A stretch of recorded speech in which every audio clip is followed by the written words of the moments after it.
What is up, park hoppin' peeps? My name is Justin, and this is my first ever park hoppin' video. I'm so excited to be doing this. Shout out to Drunk 3PO for bringing me on the team. I've had a really great time so far, joining all the live streams and seeing everybody enjoy the content. And there's been a lot of content on Disney, a lot of Universal, Legoland, all the Orlando parks have been getting a lot of love. And today we give some love to Cedar Point and Kings Island, because today, June 9th, as I'm recording this video, apparently, finally, they have announced their reopen dates. They have released all that information, all the procedures to go along with that. So let's get into that. But before we do that, I just want to say thank you all for watching this video so far. If you like it, hit the like button. If you're new here, hit the subscribe button and ring that bell for notifications. All that fun stuff. So without further ado,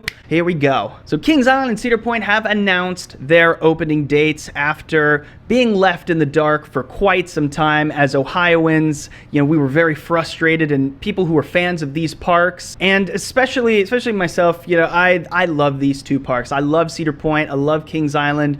I lived in Columbus, Ohio most of my life, so I was able to drive 2 hours either there, or it's a 2-hour drive either way, so it was always fun to be able to actually get to drive out almost whenever I wanted during the summer. It was always a fun time. I have so many great memories from those parks, and they have some of the best roller coasters of all time, so the fact that they're finally reopening is amazing. I mean, I thought, with Cedar Point's 150th anniversary, I thought that they wouldn't even open at all, but thankfully that's not the case, as they have just announced that Kings Island will be opening for pass holders July 2nd, so in about a month here, and then they will open to the public July 12th.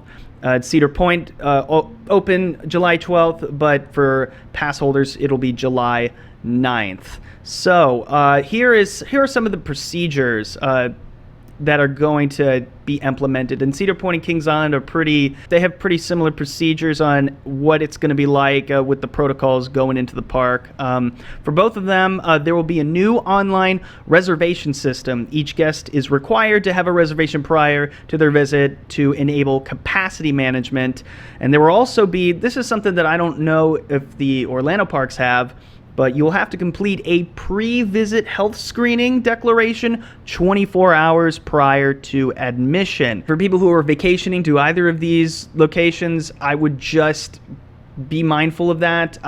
It would really suck if people actually came to the parks and didn't have these forms with them, or weren't submitting them, and they just got turned away. That would really be terrible. There would be a lot of complaints, so I'm pretty sure you have to do that through the app. I know Cedar Point, you will have to complete that and send it through within the Cedar Point mobile app 24 hours prior to entering the park. And that's basically, you have to have a doctor's appointment or something like that, so just be mindful of that. And for Cedar Point, if you're staying at a resort property, you will have guaranteed access to the park for each day of your stay, beginning the day after check-in. So after check-in. So you can't do it the night of, which really sucks, but just so you know in advance, that'll be the case. I'm not sure why, but it is what it is. But you must purchase a ticket or have a 2020 season pass, so you have to buy a ticket either way. In addition to that, there will also be the social distancing requirements and ride line queues, requirements for guests to wear masks, touchless temperature screenings when entering the park for guests and associates. There will be a limited guest associate contact, and enhanced cleaning procedures, including additional deep cleaning and sanitization of restrooms, dining facilities, and other busy areas, additional hand sanitization stations, and capacity management throughout the park. So finally, we're able to get all of these answers, what it's going to be like. I'm not sure if I'm going to be able to cover it initially. I'm not a season pass holder. I haven't lived in Ohio for a long time, but I live very close to Kings Island, so hopefully within the first couple of weeks, I'll be able to go and visit and cover it for the channel. Very much looking forward to all of that, but I'm really iffy on the masks. I hope they don't last very long, because if you're getting a picture or something, I mean, it just, can you imagine? Oh, not very exciting. So, yeah.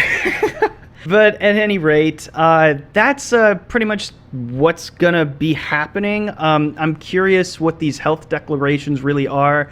If you need to see a doctor or not, or you could do it yourself. I imagine you'd have to have an appointment. So, you know, anyone who's trying to get in, just be mindful of that. Be mindful of all these new rules. Keep up to date so you don't end up missing out on a great day at America's Roller Coaster or Kings Island, home of the Beast, one of the best roller coasters ever. These theme parks, both of them, have some of the best roller coasters of all time. So these are not the kind of rides that you want to miss out on.